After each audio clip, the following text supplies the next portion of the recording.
चित्त का उलझना ही बंधन है, चित्त का सुलझ जाना ही मुक्ति है। जब चित्त उलझा हुआ है, कुरान, बाइबिल, जिंदावेस्ता, ये जितने भी ग्रंथ है, सठ दर्शन है, कुछ भी काम नहीं आएगा। जब चित्त सुलझा है तब ये सारे ग्रंथ काम आएंगे। जब तक हम चित्त को सुलझा लेते हैं तब तक हमारी अवस्था रहती है मुक्ति की अवस्था। जब चित्त उलझ जाता है तब सब कुछ उलझ जाता है, फिर सिर्फ बंधन रह जाता है। आदमी चित्त को नहीं सुलझाता है, बाहरी कर्मकांड में उलझता जाता है। बाहरी कर्मकांड से जीवन में थोड़ी सुविधाएं तो दिखाई देती है, लेकिन जितना ही हम कर्मकांड करते हैं उतना ही हम उलझते चले जाते हैं। एक मकड़ी अपने लिए जाल बुनता है, एक मकड़ी अपने लिए जाल बुनता है, इतना जाल बुन बुन करके एक दिन ऐसी स्थिति आती है कि मकड़ी उसी में उलझ उलझ करके मर जाती है। जैसे मकड़ी की स्थिति होती है वही स्थिति हम सब की होती है। हम चित्त में इतना उलझ जाते हैं, इतना उलझ जाते हैं कि बाद में सुलझाना बहुत मुश्किल हो जाता है। जैसे एक व्यक्ति एक सीधी सी रस्सी ले ले और उस रस्सी में एक एक गांठ लगाते जाए, एक एक गांठ लगाते जाए, प्रत्येक दिन एक एक गांठ लगाते जाए, साल भर में 365 गांठें हो जाएगी। हमने किया का, हमने अपने गलतियों को सुधारा तो नहीं, बल्कि उसके ऊपर एक एक और थोपते गए, थोपते गए, थोपते गए। एक दिन ऐसी स्थिति आ गई कि इतने सारे दोष हो गए, और जब हम पीछे लौट करके देखते हैं तो उलझन ही उलझन, दोष ही दोष। और जब चित्त उलझ जाता है तो जितने भी ग्रंथ है धरे के धरे रह जाते हैं, कुछ भी काम नहीं आता है। जब चित्त सुलझा हुआ है तब मंदिर काम आएगा, मस्जिद काम आ जाए, गिरजाघर काम आएगा, गुरु शिष्य सब चित्त सुलझे हुए की स्थिति है। चित्त उलझ जाने पर कुछ भी काम नहीं आने वाले हैं। किसी गुरु का मंत्र, किसी गुरु का वाणी, कुछ भी काम नहीं आता है। हम रोज चित्त को उलझाने का काम करते हैं। दुनिया में बहुत कम लोग हैं जो चित्त को सुलझाने का काम करते हैं। अब लोगों ने एक आधार बनाया चित्त को सुलझाने के लिए, मंदिर में जाना, मस्जिद में जाना, गुरुद्वारा में जाना। अब वहां भी चित्त सुलझता नहीं है, चित्त उलझते चला जाता है। एक आदमी मंदिर में जाता है जहां चित्त सुलझाया जाता है, मानसिक स्थिति है ये। लोग कहते हैं कि भगवान के पास जाने से मुक्ति मिलती है। आदमी मंदिर में गया, एक सीधा सा इंसान मंदिर में प्रवेश करता है, देखता है एक ऐसे मंदिर जहां बलि दिया जा रहा है, बकरे को काटा जा रहा है, क्या चित्त सुलझ जाएगा? एक गरीब, एक अपाहिज व्यक्ति आता है, बैठता है मंदिर में। मंदिर के पुजारी कहते हैं तुम 1 तोले सोने चढ़ाओ, भगवान तुमको मुक्ति देगी, क्या चित्त सुलझ जाएगा? जहां पर चित्त सुलझाने का कारण बताया गया, वहां एक सीधा और साधारण आदमी देखता है तो वहां तो लूट और खसोट चल रहा है, वहां तो बदमाशियां चल रही है। जिसे हम धार्मिक कहते हैं, जिसे हम धर्म कहते हैं, वहां पर भी चित्त नहीं सुलझ रहा है। अब धर्म पहले चित्त को सुलझाने के लिए, धर्म पहले व्यवस्था का रूप देने के लिए धर्म का नाम दिया गया। अब धर्म अलग हो गया है,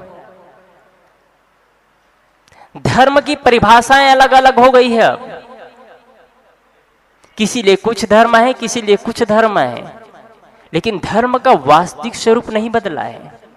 जैसे कोई व्यक्ति कपड़ा फटने पर कपड़ा बदल देते हैं, ठीक ऐसा ही धर्म हो गया है। अब धर्म के कपड़े बदलते जा रहे हैं।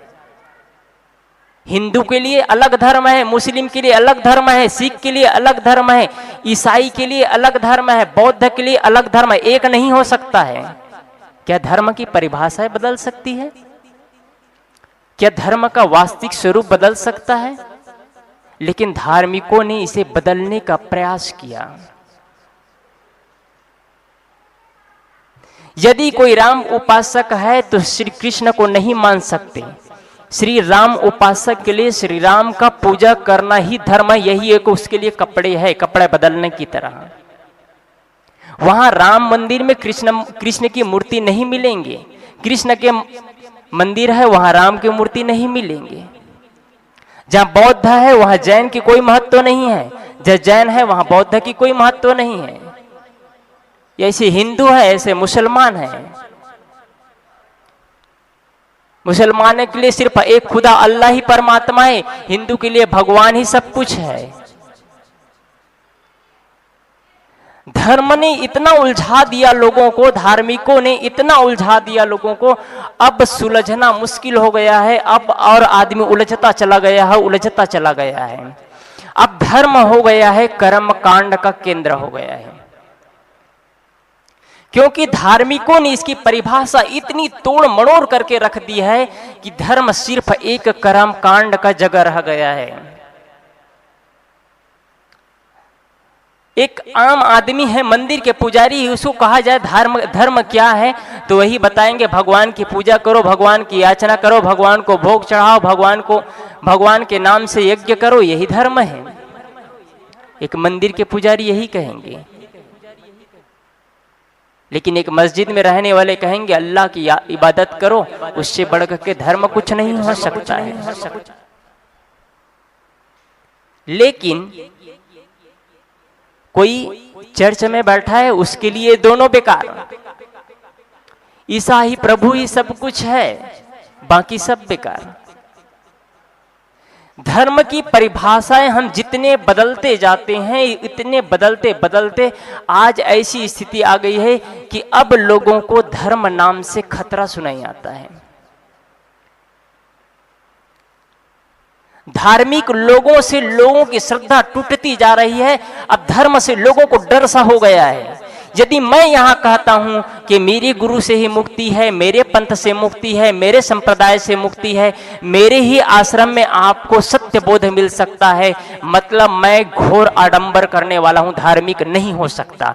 और यदि यही बात कोई बड़े से बड़े गुरु भी कहते हैं कि मेरी ही पंथ संप्रदाय और मेरे ही मत पंथ में मुक्ति है, तो वह धार्मिक नहीं, वह आडंबरी हो सकता है, वह लोगों को धोखा देने वाला गुरु हो सकता है। धर्म कोई वस्तु नहीं है कहीं रखा जा सके। धर्म तो मन की अवस्था होती है। गुरुदेव जी ने कहा था धर्म वही है अपने पर संयम, दूसरों के साथ शील का बर्ताव। गुरुदेव जी ने ये नहीं कहा था आप कबीर को मानते हैं तभी धार्मिक होंगे। गुरुदेव जी ने ये शब्द नहीं कहा था। गुरुदेव जी सदगुरु कबीर के अनुयायी है, लेकिन गुरुदेव जी ने ये शब्द नहीं कहा कि आप मेरे मत से जुड़ते हैं, मेरे पंथ से जुड़ते हैं, मेरे सदगुरु कबीर से जुड़ते हैं तब आप धार्मिक है। गुरुदेव जी ने ये शब्द नहीं दिया है। बड़े बड़े मंच में बैठकर हजारों की भीड़ होती है, वहां बड़े बड़े प्रवक्ता कहते हैं सिर्फ मुक्ति हमारे यहाँ है, दूसरी जगह मुक्ति नहीं है। क्या मुक्ति कोई वस्तु है? क्या मुक्ति कोई किसी की ठेकेदारी है? मैंने शुरू में ही कहा चित्त की अवस्था ही मुक्ति है।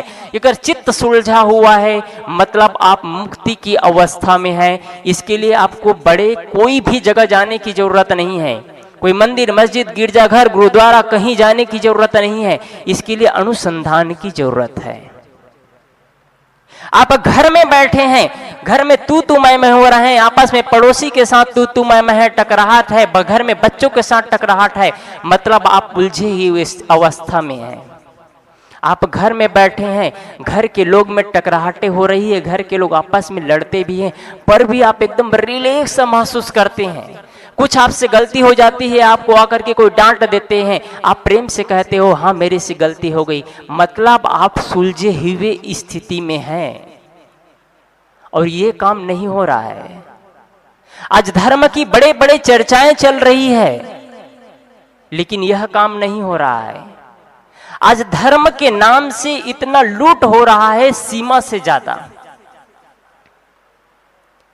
और जो जितना लूट कर ले, जितना दिखावा कर ले, जितना भीड़ बटोर ले, उतने बड़े धार्मिक है। आज के परिभाषा में, धर्म की परिभाषा, यदि कोई आदमी का चित्त सुलझा हुआ है, वहां 4 लोग बैठे हैं, मतलब कहेंगे इनके सत्संग में भीड़ नहीं है, यहां छोटी बातें होती होगी।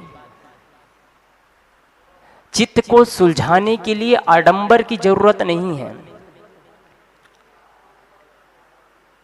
जीवन भर आदमी कर्म कांड करते रह जाते हैं। यदि आज हम यहां सत्संग में बैठे हैं, जितने लोग भी सत्संग में बैठे हैं, आप इन सत्संग की चर्चा सुन रहे हैं और सत्संग की चर्चा सुनने के बाद में अपने जीवन में सुधार नहीं आता है, जीवन में परिवर्तन नहीं आता है, तो जितने लोग हम बैठे हैं सबके सब कर्म कांड ही कर रहे हैं। ये भी कर्म कांड है, आप जान लीजिए। लेकिन जीवन में कुछ कर्म कांड होते हैं जो महत्वपूर्ण है। यदि हमको छत पर चढ़ना है, हमको 10 फीट ऊंचाई पर छलांग लगाना है, तो सर्वप्रथम हमको स्टेप बाय स्टेप सीढ़ी के द्वारा चलना होगा। ठीक ऐसे ही हमें अध्यात्म की ओर पहुंचने के लिए, ऊंचाई तक पहुंचने के लिए, ये छोटे मोटे जो बातें होती है, पूजा, याचना, ज्ञान चर्चा, सत्य चर्चा, सत्संग, ये सब करना होता है। कोई आदमी कहे मैं सीधा स्वरूप की स्थिति में पहुंच जाऊं, मुक्ति की अवस्था में पहुंच जाऊं, ये कोई वस्तु नहीं, कोई पदार्थ नहीं जिसको हम पा सके।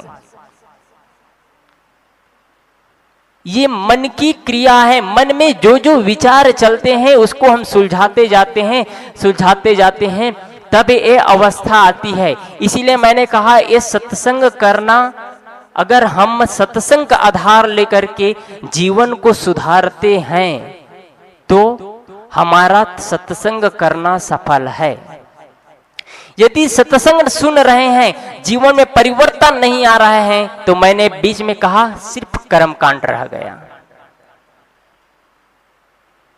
आदमी महीनों, सालों, 20 साल, 30 साल से सत्संग सुन रहे हैं, लेकिन आज भी वही ओम जय जपते जपते निकल गए, कबीर जपते निकल गए, भगवान जपते निकल गए, तो फिर पाया कुछ नहीं। शुरुआत में करिए, आप गलत नहीं है।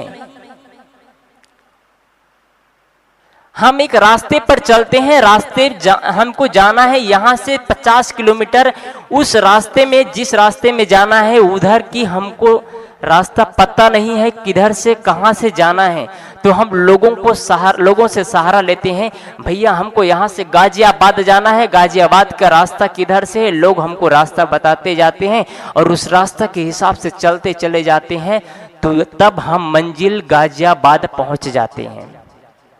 ठीक सत्संग का महत्व तो इतना ही है। सत्संग में सिर्फ आपको ठोकर दिया जाता है, आपको जागृत किया जाता है, सुषिप्त अवस्था से जगाया जाता है कि जो भी हम गलत करते हैं उसे हम छोड़ते जाए। तब एक अवस्था आती है जब हमारे अंदर दोष नहीं रह जाता है।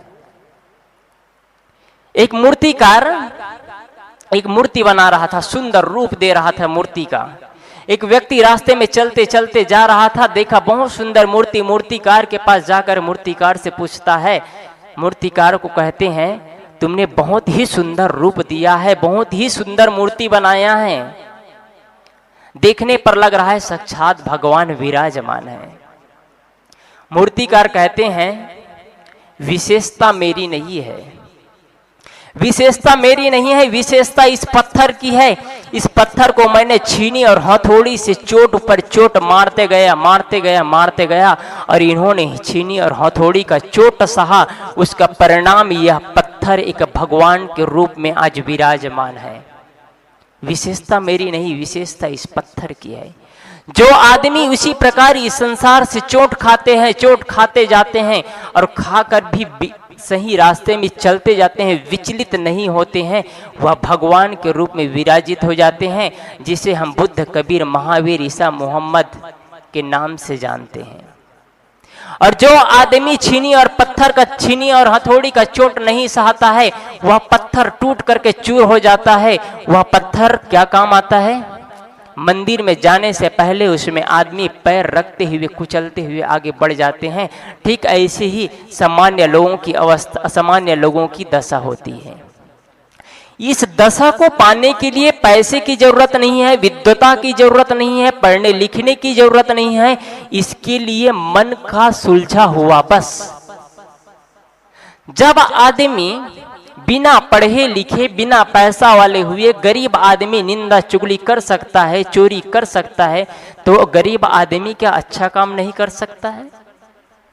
जो आदमी अनपढ़ कहते हैं वो अच्छा काम कर सकता है, तो क्या पढ़े लिखे काम नहीं कर सकते हैं? आदमी जब अध्यात्म की बात आती है, जब मन को शोधने की बात आती है, तब भगवान ऊपर थोप देते हैं, और जब गलत काम करना हो तो भगवान को एक किनारे रख देते हैं। गुरुदेव जी ने आज सुबह कहा, आदमी को खुद विश्वास नहीं है कि भगवान है। यदि विश्वास होता, जर्रे जर्रे में खुदा है, अगर सब जगह भगवान है, अगर विश्वास होता तो आदमी किसी के साथ छल नहीं करता, किसी के साथ घूस नहीं लेता, चना में कंकड़ नहीं डालता। गुरुदेव जी ने आज सुबह ही कहा था, विश्वास नहीं है। हम लोग संतों के साथ में एक बार गए थे, एक जगह माउंट आबू गए थे। हम लोग करीब करीब 15 लोग रहे, और 15 लोग रहे, और उन लोगों में एक अपने हिसाब से अपने मत पंथ के बारे में उन्होंने बताया कि मुक्ति क्या है, कैसी होती है, भगवान आने वाला है, परमात्मा आने वाला है, प्रलय होने वाला है, सारे चीज बता रहे थे। तभी मैंने एक प्रश्न किया, क्या प्रलय होने वाला है, सच है, आप मानते हैं? तो उन्होंने कहा हाँ, प्रलय होने वाला है। मैं फिर से पूछा कि प्रलय सच में होने वाला है? तो कहते हैं हाँ। आपको विश्वास है? वो कहते हैं हाँ। और मैं कहूं आपको विश्वास नहीं है तो कहे विश्वास है। ज्यादा विवाद नहीं करते वो लोग। मैं कहा यदि आपको विश्वास है प्रलय होने वाले हैं, तो इतनी संस्थाएं बढ़ाने की क्या जरूरत है, इतना मकान ऊपर मकान बनाने की क्या जरूरत है? जब प्रलय होना ही है तो ये सब आडंबर क्यों? आदमी को कैसे हम गुमराह करें, लोगों ने एक कला सीखा है। और लोगों की स्थिति है भेड़िया दशान की स्थिति हो चुकी है आज।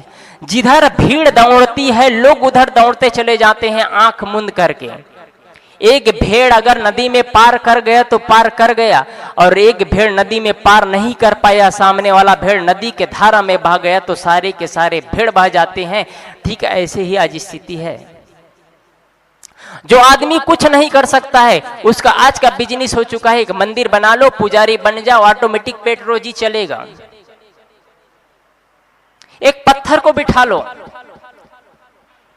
2 साल 3 साल में मूर्ति बन जाएगी। पैसा देने वालों की कमी नहीं है यहाँ।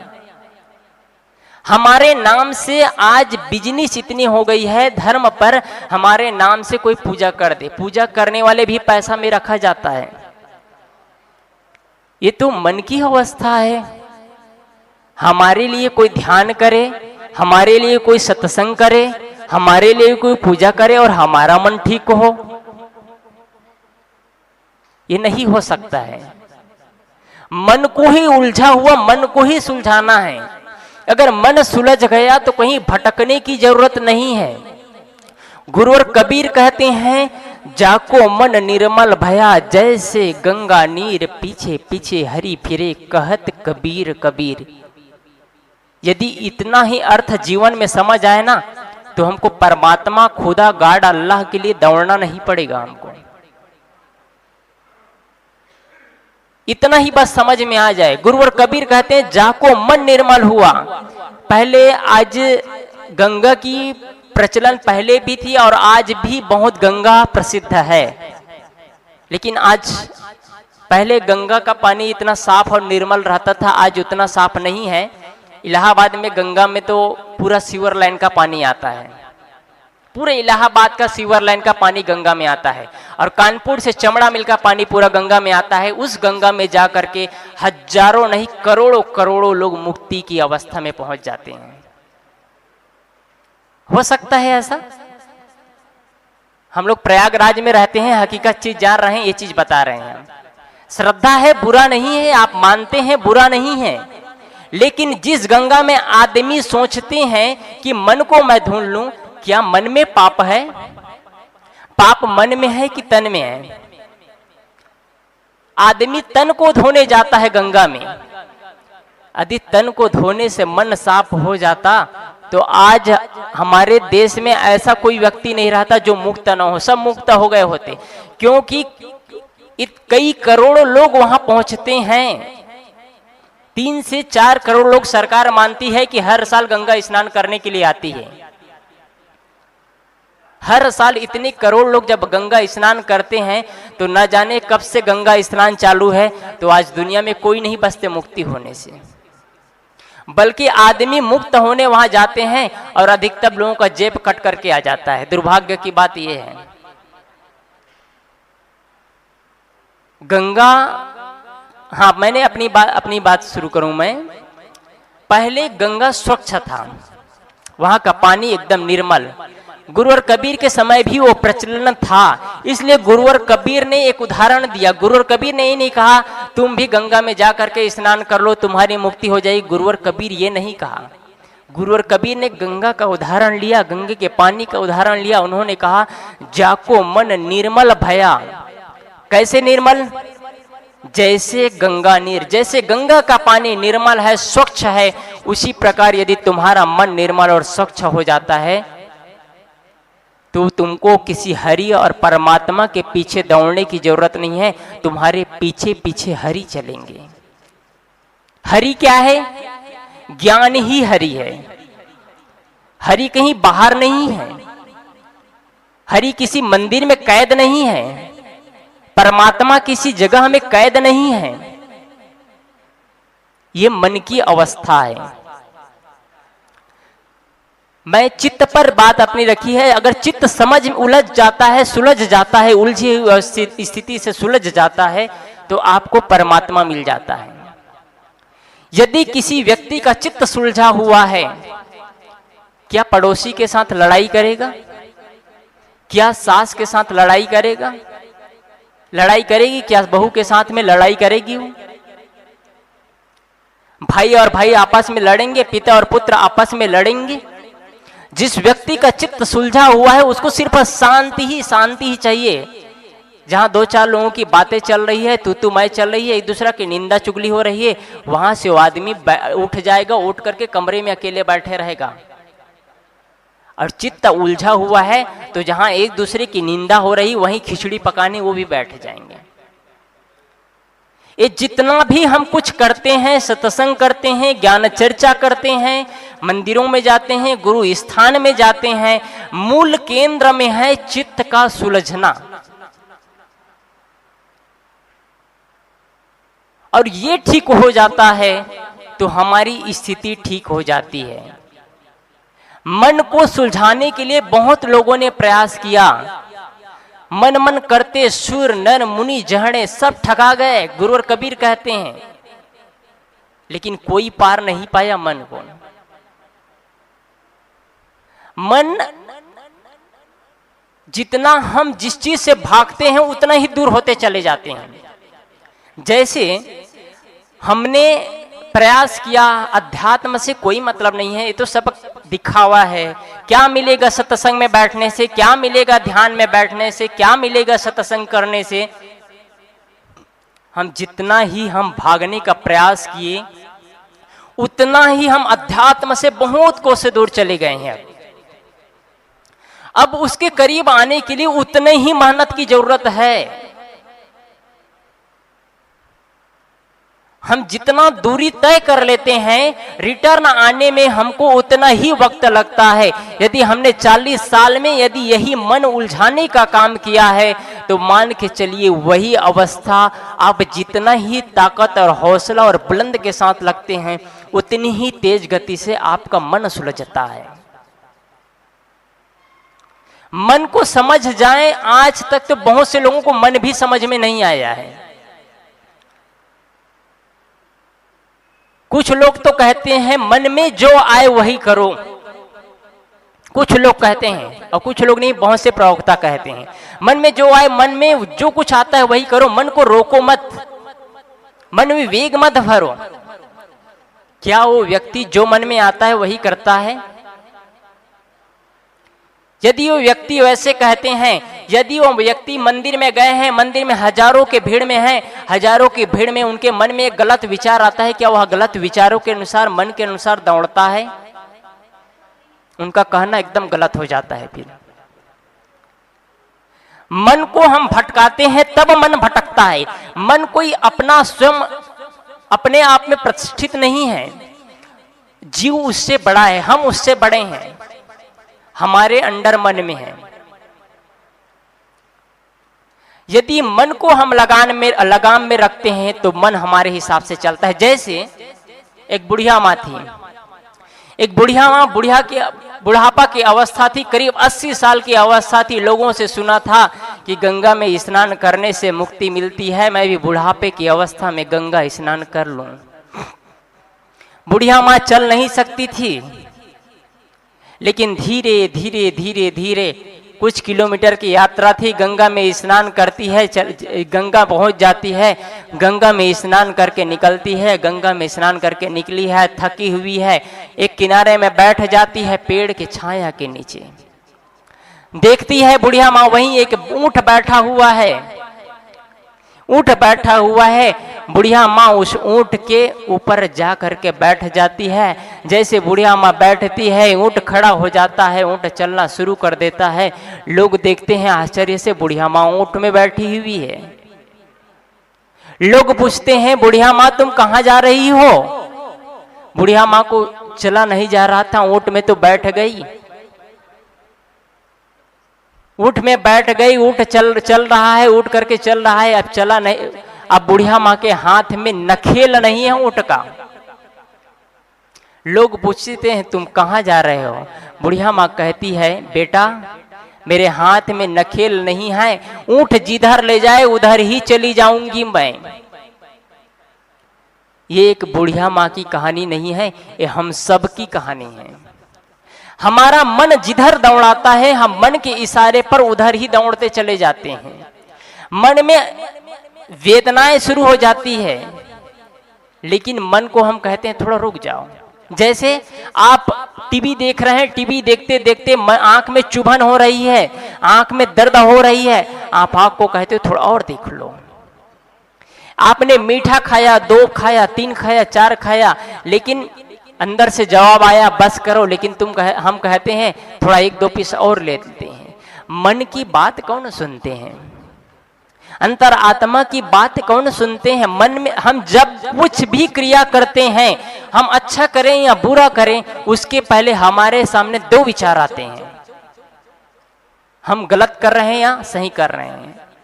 हमारे सामने कभी भी आप अपने आप से पूछिएगा, आप कभी भी कुछ भी करना शुरू करते हैं तो उसके पहले 2 विचार आते हैं, तो हम मन को कहते हैं रुक जाओ। मन कहता है तुम कर रहे हो गलत है, वो मत करो, तो हम मन को कहते हैं जो होगा देखा जाए करो, और यही देखा जाए यही सर्वनाश का कारण है। मैंने बीच में धर्म की बात कही, धर्म ने इतना उलझा दिया है आज आदमियों को, अब धर्म से लोगों की श्रद्धा घटती चली जा रही है। धर्म के नाम सुनते ही लोगों को लगता है सिर्फ एक ठगने का जगह रह गया है अब। लेकिन आज भी ऐसा कुछ जगह है, ऐसे कुछ जगह हैं, ऐसे कुछ संस्थाएं हैं, ऐसे कुछ संत हैं जहां धर्म का वास्तविक स्वरूप आपको बताते हैं। मैं ये नहीं कहता हूं कि हमारे यहाँ बताते हैं वही सही है, ये नहीं कह सकता मैं। मेरे लिए तो सही है, पर आपके लिए सही है कि नहीं है आप खुद विचार करिएगा।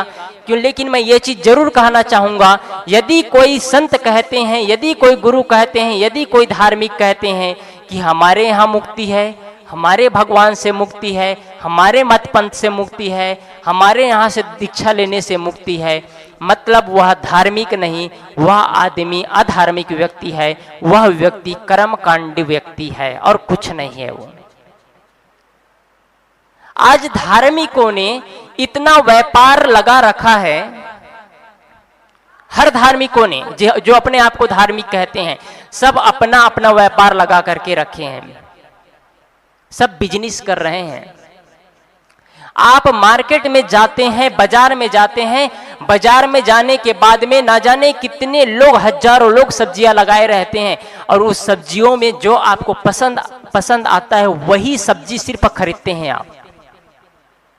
जो सब्जी आपको पसंद आ गया वही सिर्फ सब्जी खरीदते हैं, बाकी सब्जी आप छोड़ करके आ जाते हैं। सब सब्जी को खरीद के नहीं लाते हैं घर में, और घर में ला करके स्टोर नहीं करते हैं।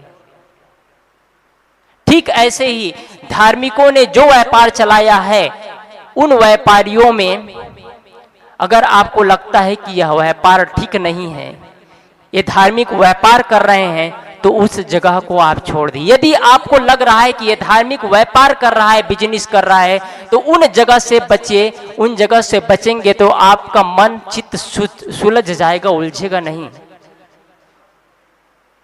गुरु और कबीर एक जगह कहे, कैसे है आवे कांटो माथा, शिष्यों के लिए कहें।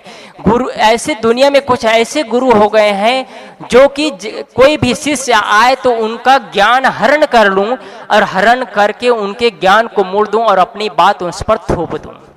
आज गुरुओं की यही दशा है। मैं कई लोगों को पूछा, आप जानते हैं कि वो गलत है, पर भी उस पर क्यों जोड़ते हैं? एक एमपी से कुछ ये 15 दिन पहले, गुरु पूर्णिमा के पहले, एक व्यक्ति का फोन आया, कहे मैं कबीर पंथ से पहले जुड़ा था, लेकिन धीरे धीरे मैं कबीर पंथ से हटता गया, लेकिन मुझे एक परम ब्रह्म नायक कबीर के अनुयायी मिले, जो कबीर के अवतार कहते हैं, मैं नाम नहीं लूंगा, जो भी है आप समझ जाइए। कहे अपने आप को कबीर का अवतार कहते हैं, उनसे जुड़ा, लेकिन उनसे जुड़ने के बाद में धर्म के नाम पर, कबीर के नाम पर इतनी ढपोसला, मुझे लग रहा था अब जीना मुश्किल हो गया है। जब उसका पोल खुला तो मुझे लगा अब जीना मुश्किल हो गया है, लेकिन यूट्यूब के द्वारा सदगुरु से अभिलाष साहब की बातें सुनी, तब लगा कुछ सहारा मिला मुझे, और उनको कहीं से नंबर मिला तो उन्होंने सारी चीज बताए। धार्मिकों में आज गुरुओं में इतना होड़ मची हुई है, गुरु कम गुरु ज्यादा हो गए हैं। आदमी एक मटका लेता है पानी भरने के लिए, 20-25 रुपए के मटका, तो उसको भी ठोक बजा करके लेते हैं। लेकिन आदमी गुरु करते हैं, उसको भी ठोक बजा करके नहीं लेते हैं। मैं फिर उस व्यक्ति को पूछा, आप जानते थे कि नहीं पहले ये गलत है? कह पहले समझ में नहीं आया, लेकिन कह बाद में समझ आया कि नहीं? मैंने पूछा तो कहे साहिब इतना दृढ़ा दिया जाता है, जिस मत और पंथ में हम जाते हैं, इस मत पंथ के अलावा तुम किसी मत पंथ संप्रदाय में सत्संग नहीं सुनोगे, तुम किसी गुरु की बातें नहीं सुनोगे, तुम किसी गुरु के पुस्तक भी नहीं पढ़ोगे। इतना दृढ़ाया जाता है कि पूछो मत। सच्चे गुरु ऐसे नहीं कह सकते, किसी भी हालत में ये बातें सच्चे गुरु नहीं कह सकते। सच्चे गुरु तो यही कहेंगे, तुम सब जगह जाओ सत्संग में, ज्ञान की चर्चा सुनो, लेकिन जहां लगता है सत्य है, सही बात है, वो बात ले लेना, और जो गलत लगे उसे छोड़ देना। जैसे सूपा में सूप से माताएं सही को ले लेती है और बाकी पछोड़ करके फेंक देती है, उसी प्रकार ज्ञान चर्चा सत्संग सुनने के बाद में जो सत्य बातें लगे उसको लेना। ये गुरुदेव ने सिखाया, ये सदगुरु कबीर ने सिखाया, और सदगुरु कबीर ने ये बातें जग में ऐलान किया। सदगुरु कबीर संतों में एक ऐसा संत हुए जिसको हिंदू मुसलमान सबने स्वीकारा है। एक सदगुरु कबीर एक ऐसे अद्वितीय संत हुए हैं, ऐसे संत बहुत कम होते हैं। जिसको सबने स्वीकारा, और दुनिया में ऐसा कोई प्रवक्ता नहीं रह गया हो जो सदगुरु कबीर के बातें न कहते हो। हालांकि सदगुरु कबीर की पंक्तियां नहीं कहेंगे, सदगुरु कबीर के पद नहीं कहेंगे, लेकिन गुरुवर कबीर के बातें कहीं न कहीं गद्यांश के रूप में अपना बात रखेंगे, क्योंकि सदगुरु कबीर ने किसी मत और पंथ और संप्रदाय में चिपके हुए नहीं थे। कबीर पंथ ये बाद में चला है, कभी सदगुरु कबीर ने नहीं चलाया है।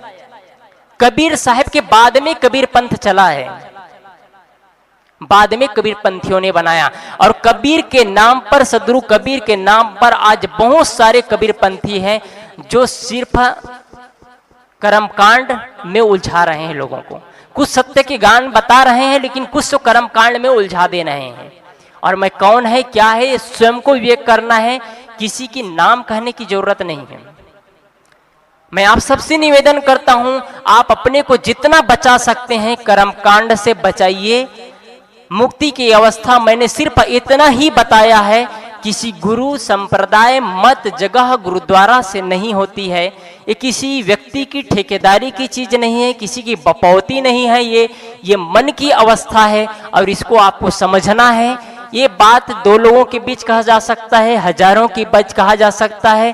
सच्चे गुरु वही होते हैं जो कहते हैं जहां सत ज्ञान मिले, जहां सद चर्चा मिले, वहां से आप सुने और जीवन में अपना कृतार्थ करें, मन को सुलझाने का हम सब प्रयास करें। बस इतना ही कहकर अपनी वाणी को विराम देता हूं।